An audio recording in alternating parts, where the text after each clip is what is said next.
Dios les bendiga, hermanos. Reciban un saludo de la Iglesia Apocalipsis. Una vez más, acá desde la ciudad de Springfield, Tennessee, les saludamos con todo nuestro corazón. Les enviamos bendiciones en el nombre de Jesús y dándole gracias a Dios porque ha sido bueno con nosotros, amén. Porque sus misericordias son nuevas cada mañana, porque vemos sus bondades, porque Él nos ha guardado, porque aún en la enfermedad, aún en la situación que podamos estar viviendo hoy en día, podemos ver siempre la providencia de Dios hacia sus hijos. Amén. Entonces, por eso ya estamos agradecidos. Por esa razón, vivimos agradecidos con Dios. Amén. En esta ocasión vamos a traer una palabra muy especial, como las otras palabras también que hemos dado, estos videos que ha sido de bendición para nosotros primeramente, un nuevo reto que se abrió, ¿verdad? Para nosotros, pero con la ayuda del Señor hemos salido adelante y le damos gracias a Dios por sus vidas que están ahí escuchando y que sobre todo están recibiendo la palabra del Señor que, como dice Él mismo en su palabra, no regresa vacía y que hace el efecto a lo cual fue enviada. Amén. Siéntase bendecido por el Señor y siéntase con ese reposo del Señor, que el Señor tiene todas las cosas en control. Amén. Cuando nosotros leemos la palabra aquí, nosotros oramos antes de comenzar el video. En todos los videos que hemos hecho, nosotros oramos al Señor, le pedimos su apoyo, su respaldo, su guía. Le pedimos que nos ayude porque nosotros no podemos hacerlo sin Él. Porque bien dice la palabra que sin Él nada podemos hacer. Y aún estos videos no los podemos hacer porque nosotros somos torpes, hermanos, somos torpes. Pero el Señor nos saca adelante. El Señor, con errores ahí técnicos que podamos tener, el Señor nos dice, sin mí nada pueden hacer. Entonces, le damos gracias al Señor porque Él es bueno, porque aún en estas cositas el Señor nos ayuda y puede usted escuchar y ver estos videos. Entonces, antes de los videos nosotros oramos y después también al terminar los videos también le damos gracias al Señor y le pedimos a Dios que el Señor prepare su corazón y el Señor lo hace. Amén. Entonces, por eso, si no nos ve orando aquí antes, es que ya oramos. Crea que ya oramos y crea que le pedimos dirección al Señor. La palabra de hoy está en el libro de Marcos, el evangelista Marcos, y dice la palabra, voy a leer, a tomar mis lentes. Dice la palabra, entró Jesús otra vez en Capernaum después de algunos días y se oyó que estaba en casa. E inmediatamente se juntaron muchos de manera que ya no cabían ni aún a la puerta. Y les predicaba la palabra. Entonces vinieron a él unos trayendo un paralítico que era cargado por 4. Y como no podían acercarse a él a causa de la multitud, descubrieron el techo de donde estaba. Y habiendo una abertura, bajaron el lecho en que yacía el paralítico. Al ver Jesús la fe de ellos, dijo al paralítico, hijo, tus pecados te son perdonados. Estaban ahí sentados algunos de los escribas, los cuales cavilaban en sus corazones. ¿Por qué habla este así? Blasfemias dice. ¿Quién puede perdonar pecados sino solo Dios? Y conociendo luego Jesús en su espíritu, que cavilaban de esta manera dentro de sí mismos, les dijo, ¿por qué caviláis así en vuestros corazones? ¿Qué es más fácil? ¿Decir al paralítico, tus pecados te son perdonados? O decirle, levántate, toma tu lecho y anda. Pues para que sepáis que el Hijo del Hombre tiene potestad en la tierra para perdonar pecados, dijo al paralítico, a ti te digo, levántate, toma tu lecho y anda. Se había juntado ahí, dice Marcos, una multitud, miles de personas estaban ahí juntas para buscar a Jesús. Dice también que habían unos, solamente estaban viendo, ¿verdad? El asombro de lo que Jesús estaba haciendo. Dice, este pasaje lo encontramos en Mateo y en Lucas también. Entonces, pero dice Mateo que Jesús tenía el poder del Señor para sanar. Y dice que ahí había mucha gente y había gente que solamente estaba ahí viendo, ¿verdad? Con ese asombro, pero había otros enfermos y estaban también otro grupo de personas que eran los fariseos y los escribas. Mateo los describe como los doctores de la ley. Entonces, ¿con qué se encuentran estos hombres? Con el primer obstáculo, que es, había mucha gente y había unos hombres, en específico 4, que estaban llevando un paralítico. Quisieron entrar por la puerta y ¿qué pasó? Pues no podían, porque por la misma multitud no se los impedía. ¿Qué hicieron? Subieron el techo, el tejado, y lograron, dice Lucas, el pasaje de Lucas 5:17 dice que lograron poner al hombre delante de Jesús. Entonces, Marcos y Lucas dice algo bien especial de ese pasaje, y es algo que quiero tocar aquí, es que los fariseos y los escribas, esos doctores de la ley, estaban sentados. Entonces va a decir usted, ¿y por qué toca ese punto que estaban sentados? Pues por algo lo dice la palabra, ¿verdad? Porque la palabra no lo va a decir solamente sin algún sentido. Y como le decía, Lucas dice que esos hombres se esforzaron, hicieron hasta lo imposible por llevar al hombre delante de Jesús. Pero mientras había otro grupo que estaba sentado y que no dejaba pasar a los que realmente lo necesitaban. Entonces, hasta ahí ellos permanecían callados, ellos no dijeron nada, ¿verdad? Pero cuando Jesús en ese momento dice, tus pecados te son perdonados, le dice, hijo, tus pecados te son perdonados. Lo identificó como hijo, ¿verdad? Algo bien especial que podemos recibir de Jesús en el momento que somos perdonados. Nos recibe como sus hijos. Nos dice, ya quedó atrás todos tus pecados y ahora eres hijo. Viniste a ser hecho hijo de Dios, como lo dice Juan 12. Entonces, estos hombres, los escribas, los fariseos, los religiosos, empezaron a pensar, porque eran medios cobardes, ¿verdad? Y dijeron, bueno, ¿por qué blasfemias dice? Y dice ahí la expresión cavilaban, y la expresión esta de cavilar es, se estaban así como alando los cabellos, estaban así como desesperados, ¿no? Obviamente no literalmente, ¿verdad? Pero dentro de sí estaban, uy, pero ¿cómo le pasa? ¿Cómo se cree decir eso? Y Jesús, que conoce los corazones, ¿verdad? Que sabía en el espíritu lo que estas personas decían, les dijo eso, que es más fácil para ustedes, ¿verdad? Y Jesús lo que hizo las dos cosas, lo sanó, pero sobre todo lo salvó.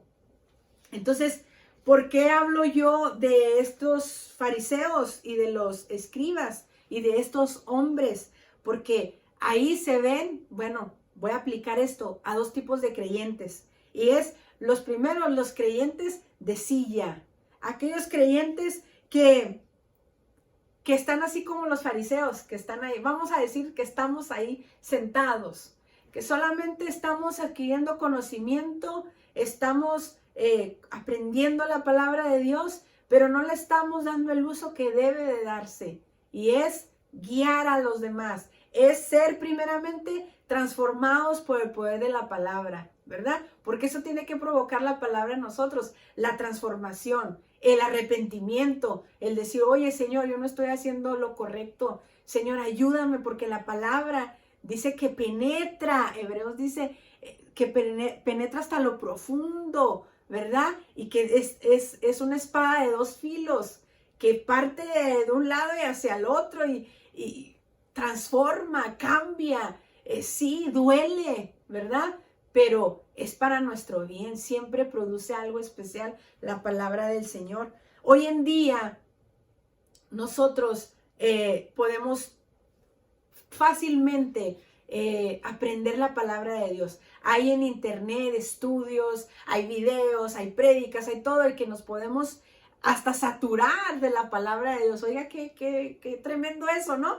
Pero podemos correr el riesgo, y muchos lamentablemente, ¿verdad?, se están yendo por esa parte en el que solamente usan la palabra de Dios para contender, cuando la misma palabra de Dios nos manda a no contender con la palabra, porque la palabra no se hizo para eso, la palabra se hizo para libertarnos, para darnos paz, para transformar el corazón del hombre. Amén. Entonces, esos creyentes de silla son esos, los que se creen que lo saben todo, los que critican, los que señalan, los que pueden corregir, pero no lo hacen de la manera adecuada. Y están los creyentes de tejado, aquellos creyentes que como esos hombres son diligentes, son esforzados, son aquellos que se niegan a sí mismos y que en vez de pedir para ellos, piden para los demás, ¿verdad? Aquellos que interceden, aquellos que lloran por el que se está perdiendo, aquellos que lloran cuando dice la palabra lloren con los que lloran y rían con los que ríen, ¿verdad? Entonces son esos los creyentes de tejado y los creyentes de silla. A ver con cuál nos identificamos nosotros. Ojalá y seamos de esos creyentes de tejado, que somos esforzados. Amén. Entonces, aquellos creyentes de tejado, aquellos creyentes que dan de gracia lo que recibieron por gracia. Yo me imagino que estos hombres conocían a Jesús, conocían el poder de Jesús que estaba teniendo Jesús para sanar, para libertar, para dar paz, porque tal vez algunos contaban, oye, ¿de qué te sanó Jesús? Pues yo era paralítico y ahora ando. Oye, yo tenía lepra, pero fui sanado. Y otros tal vez, pues yo no estaba enfermo, pero a mí me dio paz. A mí me trajo perdón. A mí me trajo como a la mujer que la encontraron en el acto de adulterio, ¿verdad? Como a la mujer samaritana, la perdonó, recibieron ese perdón, como a Zaqueo. Zaqueo no estaba enfermo, pero sí su corazón. Entonces ellos contaban eso. Y esos hombres tal vez no estaban enfermos, pero recibieron el perdón de sus pecados. Y llevaron a ese paralítico y dijeron, si yo recibí perdón, paz, libertad, este hombre también, mi amigo, mi hermano, no sabemos qué era de esos 4 hombres que lo llevaban, pero sabemos que lo llevaron delante de Jesús, lo pusieron delante de Jesús, mientras que los otros fariseos estaban ahí y ellos de seguro fueron los que le taparon la puerta a estos hombres. Oye, yo quiero dramatizar esto, ¿verdad? Y que tal vez ellos eran los que estaban ahí sentados y se imagina que ellos, vamos a dramatizarlo aún más y decir, oye, déjanos pasar. No podemos movernos, esos fariseos ahí. Se imagina ahora trayéndolo a nosotros, que podamos llegar a ser esos creyentes que nos están pidiendo ayuda o que estamos viendo y que nosotros decimos, así no, de eso no se trata. Entonces fíjese que hay una palabra en Apocalipsis 2 que habla claro de este pasaje y dice, es a lo que quiero enfocarme, en el tema que quiero enfocarme hoy, y dice, Apocalipsis 2, dice, escribe al ángel de la iglesia en Éfeso, el que tiene las 7 estrellas en su diestra, el que anda en medio de los 7 candeleros de oro, dice esto, yo conozco tus obras y tu arduo trabajo y paciencia, y que no puedes soportar a los malos, y has probado a los que se dicen ser apóstoles y no lo son, y los has hallado mentirosos, y has sufrido y has tenido paciencia, y has trabajado arduamente por amor de mi nombre, y no has desmayado, pero tengo contra ti que has dejado tu primer amor. Recuerda por tanto de dónde has caído, y arrepiéntete, y haz las primeras obras, pues si no, vendré pronto a ti, y quitaré tu candelero de su lugar, si no te hubieras arrepentido. Hace ya tiempo, hace años, cuando tenía, si acaso, unos meses en el Señor, de la iglesia donde nosotros venimos, donde crecimos ahí en el Señor, siendo yo nueva creyente prácticamente, estaba platicando ahí en un lugar en la iglesia con una hermana, con otras hermanas ahí, y pues sacándome plática de una conversación ahí que teníamos, y ella tuvo una expresión y dijo, ay, yo me acuerdo cuando yo estaba en mi primer amor. Y se miraron con las otras hermanas y asentaron, ¿verdad? Dijeron, sí. Y yo me quedé así como, yo me sentí así como, ¿qué? ¿Y eso va a pasar? No les pregunté, pero dice, ay, recuerdo cuando yo vivía en ese primer amor. Y yo dije dentro de mí, pero yo no quiero que pase eso, porque eso se sentía muy bonito. Y se siente todavía muy bonito, ¿verdad? El saber que somos tan pequeños, pero que somos tan amados por Dios, que dice la palabra que con amor eterno el Señor nos ha amado, que de tal manera amó Dios al mundo, que el Señor es fiel, que es misericordioso, que el Señor no se olvida de nosotros porque nos tiene grabados en las palmas de su mano, que el Señor tiene pensamientos de bien para nosotros, que el Señor cumplirá su propósito en nosotros. Y digo, Señor, eso nos sigue maravillando, me sigue enamorando de Dios. Y digo, después de 12 años, yo siento que amo más a Dios. Yo siento que ahora sé que sin Él no puedo hacer nada. Sabemos que sin Él no podemos hacer nada. Entonces, Dios bendiga a esa hermana, ¿verdad? Ojalá y haya vuelto al primer amor, ya no vive aquí. Entonces dice el pasaje ahí el apóstol Juan diciendo, por el Espíritu de Dios, diciendo, yo conozco tus obras, pero dice, no soportaban a los farsantes, descubrían aquellos falsos apóstoles, pero ¿por qué los podían descubrir? Porque conocían la palabra. Ellos sabían identificar quiénes eran los falsos y quién es verdadero. Ellos amaban la palabra de Dios, ¿verdad? Ellos tenían cosas buenas, ¿sí? Pero había algo que los podía apartar de algo mucho mayor y especial, que era, dice, habían dejado su primer amor. Habían dejado de hacer las primeras obras, lo que te produce el primer amor, lo que te provoca esa pasión, esa diligencia como la que tuvieron esos hombres. Porque esos hombres, si vamos a tiempo, pues andaban en ese primer amor porque querían llevar a toda la gente que se pudiera a acercarles a Jesús. Y la palabra ahí en Apocalipsis les dice, reconoce de dónde has caído, arrepiéntete y haz las obras. Entonces, el reconocer, hermanos, es importante que nosotros reconozcamos, oye, Señor, es verdad, yo he dejado ese primer amor, porque lo dejamos. Ahí dice la Biblia, el Señor no nos lo quitó, nosotros lo dejamos.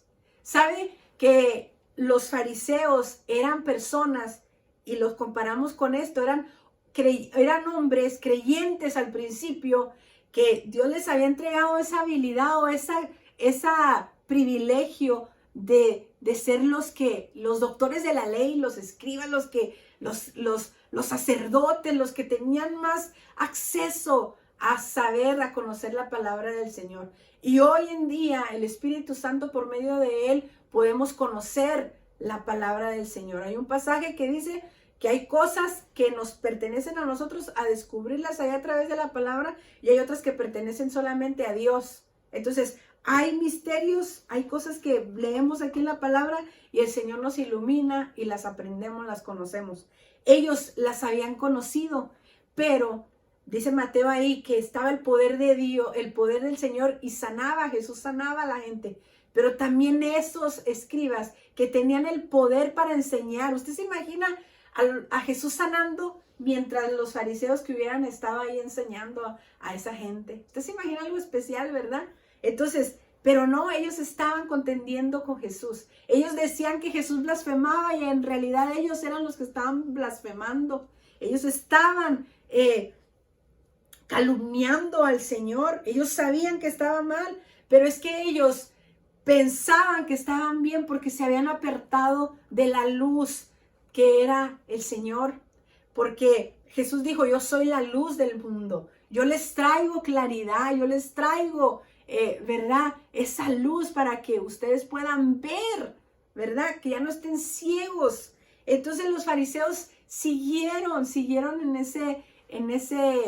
esa idea de que Jesús estaba mal. ¿Pero por qué? Porque dejaron el primer amor. Dejaron de hacer esas primeras obras. Y el Señor nos manda, hermanos, nos recuerda que nosotros tenemos que vivir en ese primer amor. Que no hay segundo amor, tercer amor, que hay un primer amor, ese primer amor que nosotros recibimos cuando nosotros fuimos salvados de la condenación, ¿verdad? Tenemos que reconocerlo. Nadie más puede reconocerlo por nosotros.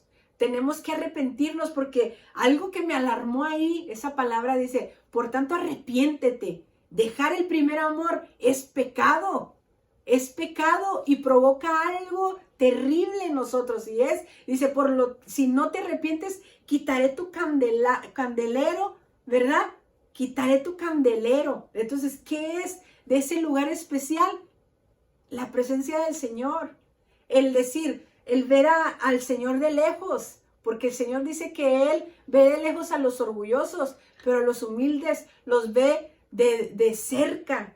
Entonces, Él nos puede remover de su presencia, y eso sería lo terrible, hermano, que por orgullo, que por altivez, que por contender con la palabra, el sentirnos autosuficientes, el decir yo no necesito del Señor, nosotros seamos quitados de ese lugar especial. Y el lugar especial no es un púlpito, no es estar aquí, no es estar haciendo, el ser conocido por muchos. No, el ser conocido por el Señor. Ese es el lugar especial que podemos ser quitados si no nos arrepentimos, si no reconocemos y si no obramos. Santiago 2:17 dice que la fe sin obras es una fe muerta. Y algo bien especial en ese pasaje que habla del amor, de la fe entre los creyentes, de las obras entre los creyentes, porque dice, si tú ves a un hermano que tiene necesidad y tú le dices, ay, sí, ándale, que te ayude Dios y que te cubra, pero tú no lo ayudas, estoy parafraseando ahí, Santiago 2:14-17 dice, pero si tú no lo ayudas teniendo la forma de hacerlo, entonces tu fe está muerta. Entonces eso es bien, bien importante. Y es bien alarmante también. Hermanos, ¿desde cuándo nosotros dejamos de maravillarnos por las cosas pequeñas del Señor? Mire, cuando digo pequeñas, no es, el ver las cosas tan pequeñas del Señor, pero yo hablo, dice Salmos 38:9, dice, Señor, delante de ti están todos mis deseos y mi suspiro no te es oculto. Cuando nosotros decía, ¿verdad? Cuando nosotros tenemos ese suspiro y de repente mi esposo me dice, ¿por qué suspiras, San Juana? Pues nomás, suspiro, ¿verdad? Pero yo sé que por lo que estoy suspirando, estoy pensando en el Señor, estoy imaginándome algo así con el Señor y digo, ay, Señor, tú me enamoras, ¿verdad? Yo sé que a usted también le pasa eso. O nos imaginamos algo, no solamente en el Señor, ay, cómo quisiera comer ahora, se me antoja esto, ay, cómo quisiera. Y dice la Biblia ahí, delante de ti están todos mis deseos, todos mis anhelos, y aún mi suspiro no te es oculto. Dios lo conoce todo, pero nosotros tenemos que seguir maravillándonos por las cosas pequeñas. ¿Sabe? Las cosas grandes de Dios, ahí están. Los cielos, dice Salmo 19, cuentan la gloria de Dios. Y el firmamento anuncia la obra de sus manos. Él habla de la palabra de su creación. Todo en el principio, a Génesis. Y habla de cosas asombrosas. Pero cuando Jesús toca esa parte, dice, mira los pajarillos que aún ellos no almacenan. Mira los lirios del campo que con toda su hermosura, con toda su gloria de Salomón, nunca se pudo vestir como a uno de ellos. Habla de esas pequeñas cosas. Él no dice, mira las telas, las pinturas, las artes. No, él dice, mira lo más pequeño. Él nos enseña la diligencia con las hormigas. Cuando dice proverbio, mira la hormiga, oh perezoso, ¿verdad? Habla de cosas pequeñas, o sea que el Señor nos dirige a pensar en las cosas pequeñas, a ver las cosas pequeñas, a no quitar nuestra mirada de las cosas pequeñas, porque si nosotros dejamos de asombrarnos en las cosas pequeñas, se va el amor, ese primer amor, se va el poder sorprendernos. Porque las cosas grandes ahí están, las cosas grandes que tal vez Dios ha hecho con nosotros en su vida. Y dice, wow, yo me acuerdo del testimonio de tal hermano y de aquel cosa, y wow, y oye, cómo lo sacó, cómo lo sanó, y cosas grandes. Pero qué tal de esos pequeños detallitos que nadie sabe de usted, que solamente el Señor y usted sabe, que el Señor lo libró tal vez de, no sé, frenó a tiempo y en eso pasó un carro y wow, Señor, me guardaste, que tal vez ya iba caminando fuera de la casa y algo me regresó y evité un accidente, o las llaves se me quedaron y el Señor me ayudó, cositas así, ¿verdad? Yo sé que usted se está acordando de esos pequeños detalles. Esos pequeños detalles alimentan nuestro amor con el Señor, porque es un amor, como dice la palabra, si no se hacen como esos niños, no van a poder entrar al reino de los cielos. Entonces, los niños no se imaginan cosas grandes, los niños son inocentes y ellos se sorprenden y se maravillan con las cosas pequeñas. Entonces, pongamos cuidado en esas cosas pequeñas, hermanos, y reconozcamos que nosotros hemos dejado el primer amor, que tenemos que volver a hacer esas primeras obras en las que, como dice el libro de los Hechos, no tomamos en cuenta o tomar lo propio, sino podemos compartir de lo que nosotros tenemos, porque como esos hombres dieron de gracia lo que habían recibido por gracia, ellos sabían que para ellos no lo habían conseguido, que Jesús lo había dado, y si se los había dado a ellos, también lo podía hacer con los demás, con este hombre. Entonces, hay un pasaje en Mateo 16 cuando Jesús le dice a los discípulos, ¿quiénes dicen los hombres que soy yo? Y los discípulos le dijeron, Señor, dicen unos que tú eres alguno de los profetas, o Juan el Bautista, Eliseo, Jeremías. Y Jesús le dijo, ¿y ustedes quién dicen que soy yo? Y Pedro dijo, Señor, tú eres el Hijo de Dios, tú eres. Y lo reconoció, lo reconoció como el Hijo de Dios, como Dios. Y Jesús dijo, Pedro, sobre esta roca edificaré mi iglesia, y aún las puertas del Hades no prevalecerán contra la iglesia, contra mi iglesia. Entonces, ¿qué es lo que va a hacer? Pedro vivía en ese primer amor, estaba apasionado por el Señor, sí era un poco arrebatado, ¿verdad? O mucho arrebatado, pero ahí habló palabras sabias. Y eso es lo que nos falta a nosotros. Si nosotros hemos perdido ese primer amor, nos falta reconocerlo. ¿Quién dice que soy yo? ¿Tú quién dices que soy yo? San Juana, María, ¿quién dices, Juan? ¿Quién dices que soy yo? Y ahí, si nosotros vivimos en ese primer amor, Señor, tú eres mi Salvador, Señor, porque primero recibí salvación de ti.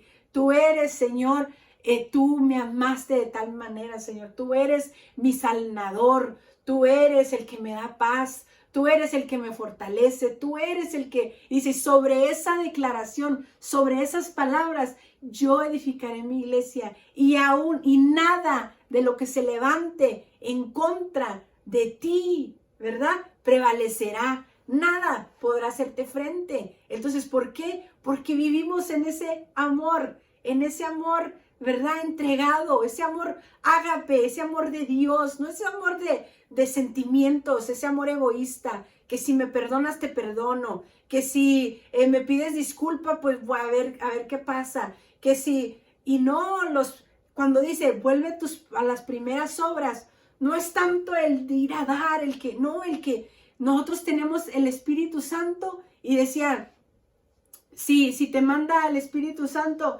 a perdonar, tienes que perdonar. ¿Por qué? Porque no vives para ti, y ahora ya vive el Señor en ti. Entonces, si te manda a dar, a servir, ya lo haces no con tus fuerzas, sino lo haces apasionado en esas obras, por fe lo haces.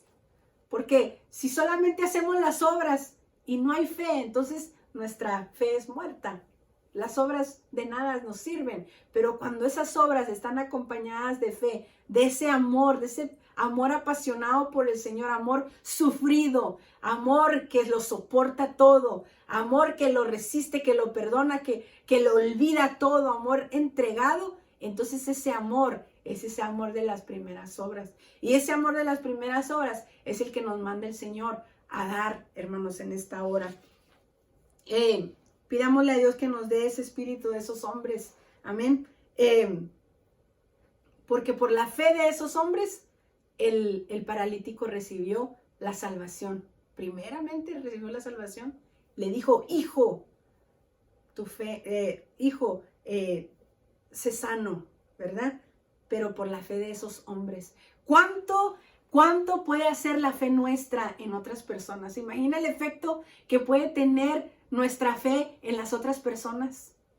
¿Sí? Imagínense nada más. Dice Corintios, voy a leer este pasaje ya para terminar. El pasaje de Corintios. Para aquellas personas que están haciendo esas obras, ¿verdad? Y que posiblemente se han cansado. Aquellas personas que están llevando delante de Jesús a muchos, que están sirviendo de corazón al Señor, que están sirviendo en la obra y que no han dejado que el conocimiento de la palabra les endurezca su corazón.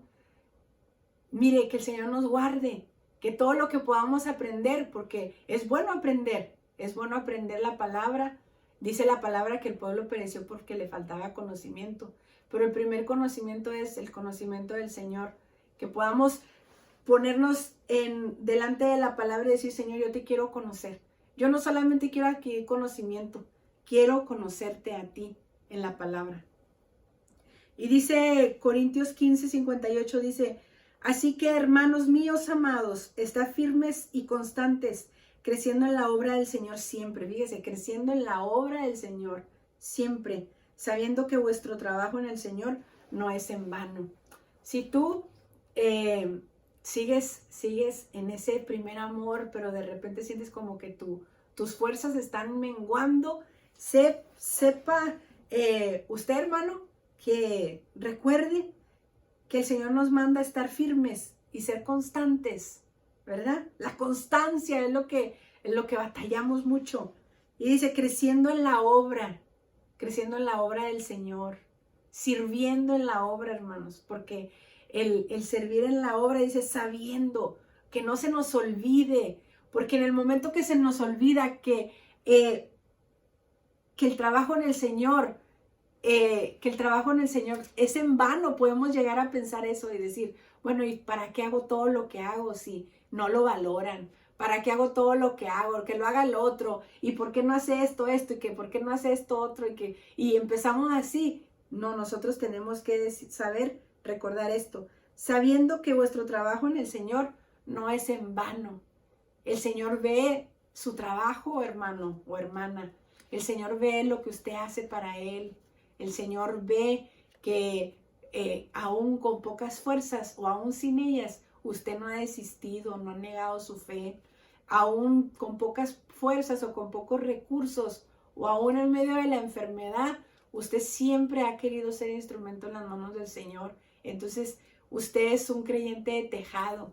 Usted es un creyente que no se detiene ante las dificultades, ante los obstáculos como los tuvieron esos hombres, que no se fijaron en esos obstáculos, que ellos vieron a su alrededor y dijeron, por allá nos vamos, porque lo mismo que recibimos nosotros, hoy va a recibir este hombre lo que necesita. Y aunque ellos pensaban, lo primero que querían era que este hombre fuera sanado, pero Jesús le dijo, hijo, tus pecados te son perdonados. Entonces les animo a aquellos que llevan esa carga en el Señor, que no desistan, que sigan adelante a pesar de todas las cosas que se puedan presentar. Porque sabe, hermano, van a seguir cosas más, todavía obstáculos mayores, porque dice la palabra que el reino de los cielos sufre violencia y que solamente los valientes lo arrebatarán. Entonces, le animo y le pido al Señor que podamos ser la iglesia del Señor, esa iglesia valiente, esforzada, diligente, y esa iglesia que tiene los creyentes de tejado. Amén. Entonces les bendecimos en el Señor y vamos a terminar ya este tiempo.